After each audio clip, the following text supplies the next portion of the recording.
Halo. Ray, you tell me you got something. Yeah, I do.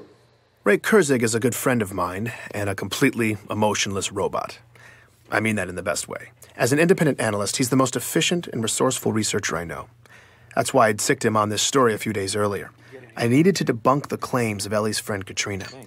He was in the area on business, so he took the time to come down and meet with me at my home office. So Katrina told me that John died at 6 years old. Right. And his parents, who supposedly died in a rebel prison, were still alive years later. Right. No, this woman's ruining my story, Ray. Tell me why she's lying. Well, she's not. Ray had found copious financial records indicating that John's parents were not just alive past 25-24, but working and paying their bills. They died in 25-24. Come on, man.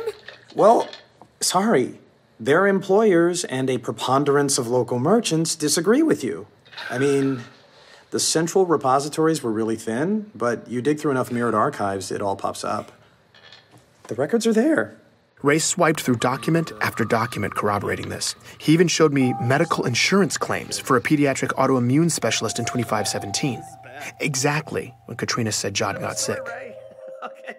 I was laughing, but I didn't find any of it funny. I'm Benjamin Giroux, and this is Hunt the Truth. Continue to hold. Jeez. Come on. Office of Naval Intelligence.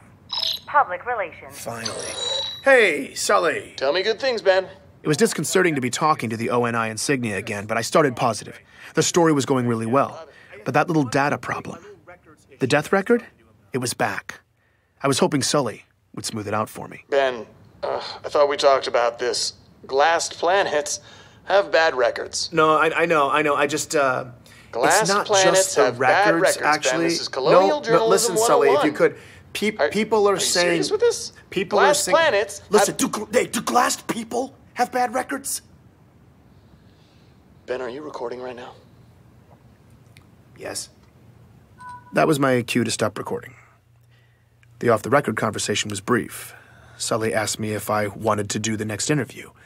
What he meant was, do you want to keep this job? I said yes. Your call is over.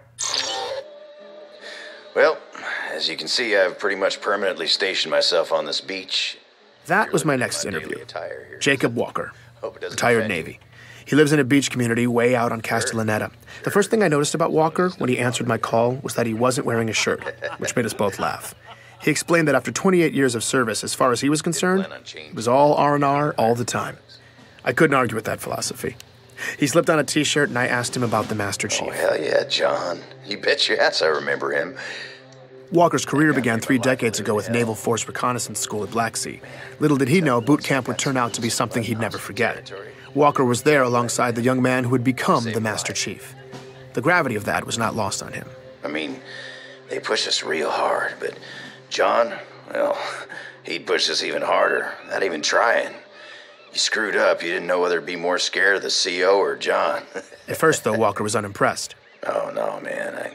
I remember, I think it was the first week, there was a lot of talk. We were outside the mess tent, me and these other 2 jackasses getting into it, chests all puffed up and talking about being cold-blooded killers and stepping on necks, all that. I wanted to be in leadership one day. And, of course, I was 19 and jacked as hell, so I figured I only had so much competition.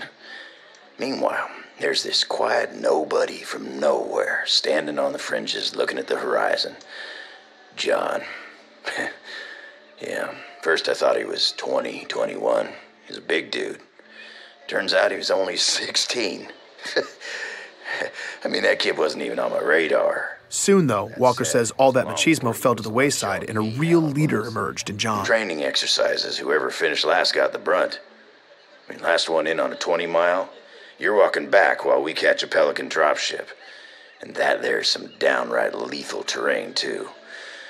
Reach is, well, it was a tough planet. But John, man, he took lead every time. A lot of risk and responsibility. Didn't have to, but, hell, he did it.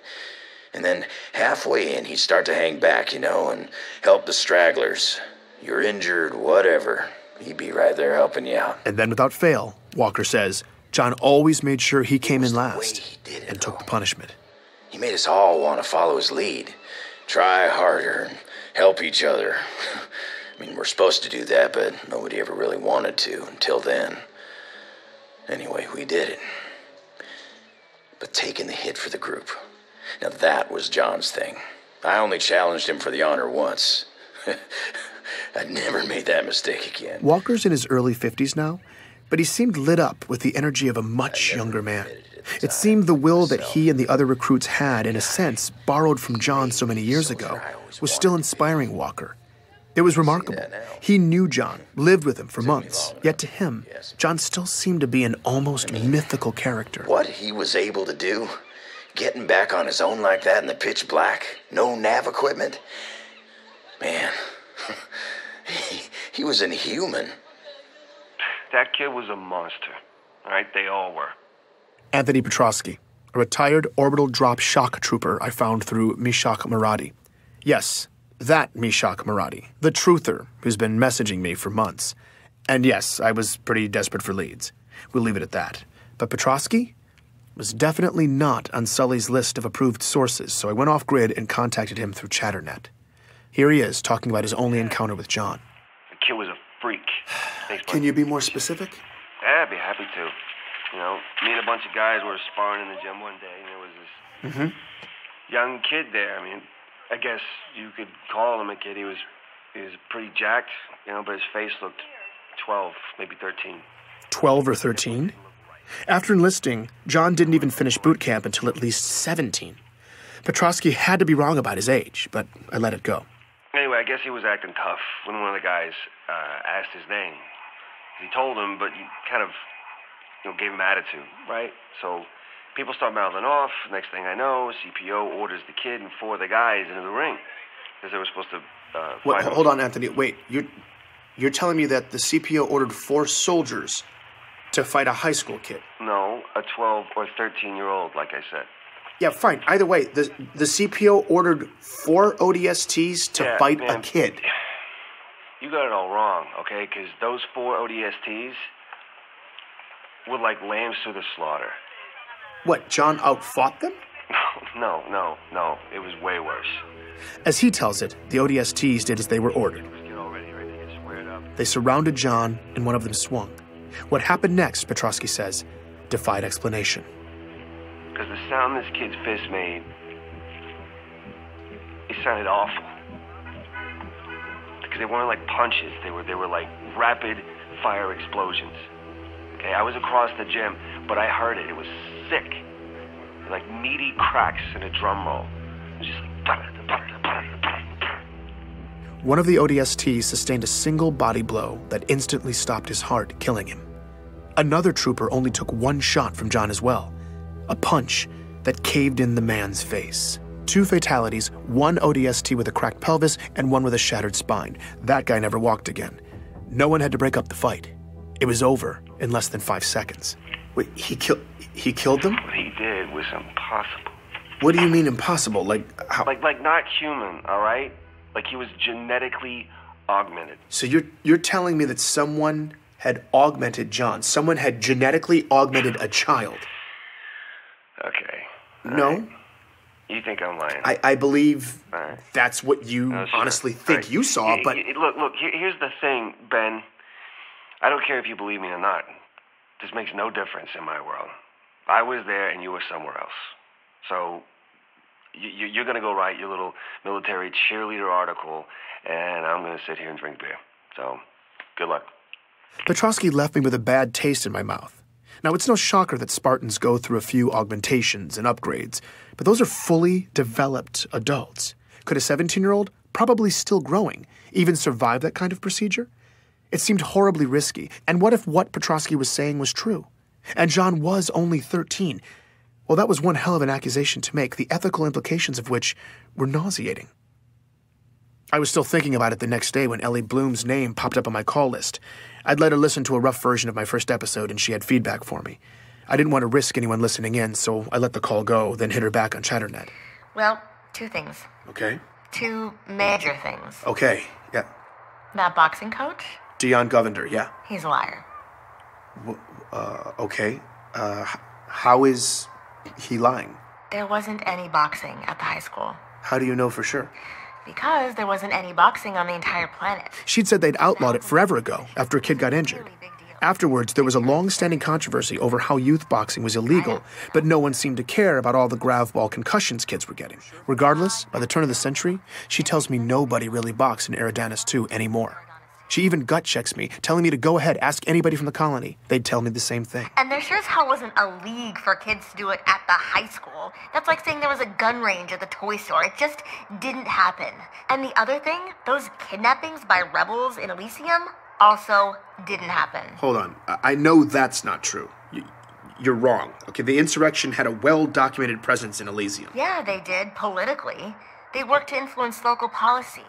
It got tense. There was occasional violence, but nobody was abducted. We lucked out.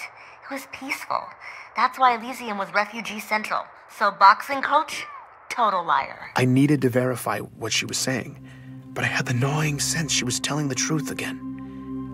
But what did this mean? If she was right and none of that happened, the whole story was wrong. And terrifyingly, that would mean someone had fabricated all of it. I needed explanations from my previous sources, and I needed them now. I tried to reach Dion, the boxing coach, no response. Gabriella Dvorak, the lieutenant who liberated John, in the field, unreachable. So I tried detainment survivor Thomas Wu. He answered. Hello? Hi, Thomas? Who is this? Yeah, I'm sorry to call so late. Is it late there?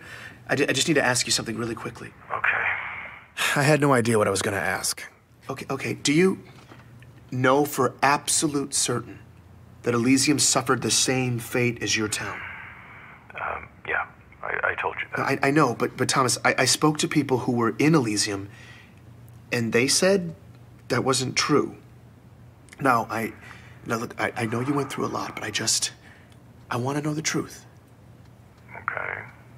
Do you know for absolute certain that Elysium City was under the violent control of insurrectionists? Look, what I told you before, that is the best I can remember. No, I'm sorry. I'm sorry, but I don't believe that. You remembered it all perfectly. You rattled off the name of every single safe haven city in that region, and you only hesitated once. I was completely making this part up. I was going for broke. You only hesitated where you would have said Elysium City, right? I mean, look, I don't know for sure. But Elysium wasn't captured by the insurrectionists, was it? Hey, what are you, defending them?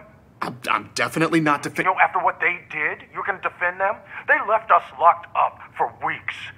They let all those people just die. And they did that all over the outer colonies. I mean, what does it matter if it was Elysium or somewhere else after everything that they did?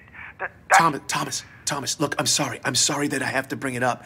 I just want peace of mind for my family. That's all I want. It's just... Wait, I don't understand.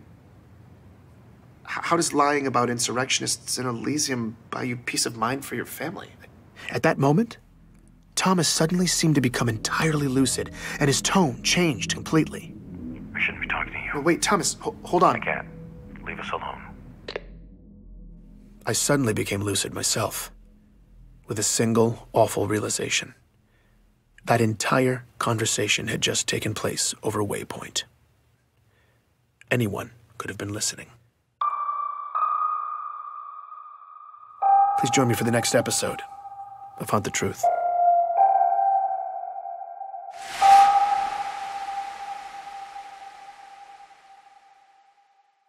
Ultimate Halo. Subscribe now for more unfriggin' believable Halo content.